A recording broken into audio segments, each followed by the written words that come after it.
News vision వార్తలకు స్వాగతం.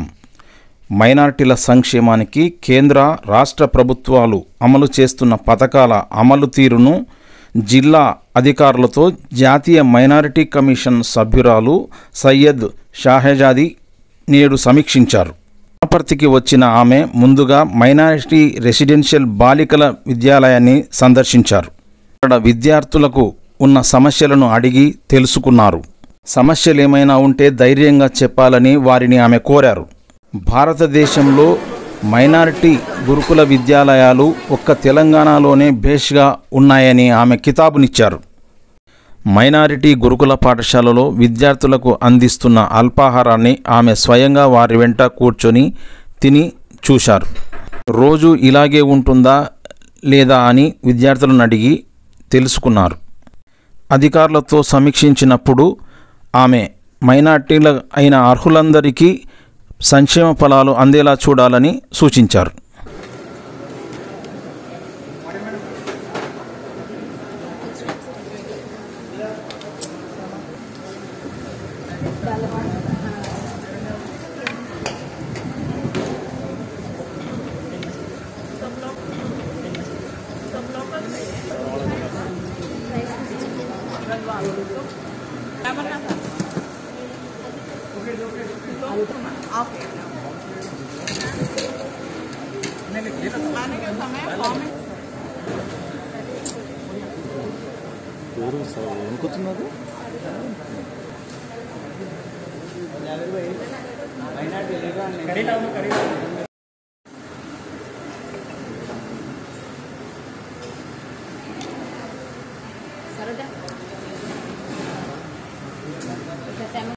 Academic year, that the total admitted strength is in our school is 401 and the percentage of non-minorities 100% is admission. And in the academic year 2023-24 also we got admissions more than 80%. And in academics, in the 10th batch in this year. Every year in 2020 are getting 100% result in this.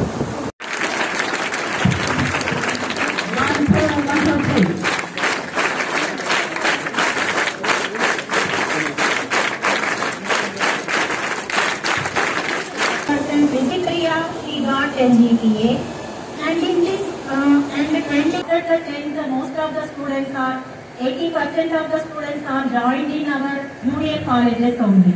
In Vanaparthi in this JC college, and इसमें मोदी 60% और 40% अपने state government मिलाकर ही आपको schools बनाए specially minorities के लिए, जिसमें 60% 70% minorities रहेंगे, बाकी के 25% अदर रिलीजन के लोग रहेंगे. इसलिए स्पेशल स्कूल्स बनाए. और स्कूल्स बाकी जो मैं तो पूरा देश घूमती हूँ, लेकिन कंपेयर टू अदर स्टेट्स अपना तेलंगाना में स्कूल सिस्टम अच्छा है माइनॉरिटीज के लिए. डीएमके में डरना नहीं है, तुम जितना डरोगे दुनिया तुमको उतना डरेगी. एसपी के साथ सेंट्रल स्टेट स्पॉन्सर्ड स्कीम्स जो माइनॉरिटीज़ के लिए इम्प्लीमेंट हो रहे हैं उसका एक रिव्यू मीटिंग है. उसके इसमें ही वही ओकेशन में हमने यहाँ पर जो माइनॉरिटी रेसिडेंशियल स्कूल है उसको भी हमने विज़िट किया है और बच्चों से बात की है, थोड़ा अपने लाइफ का स्टोरी भी बताए ताकि उनको इंस्पिरेशन हो, ताकि वो आगे कुछ अपने ज़िंदगी में हर कोई अपने कोशिश करे. सो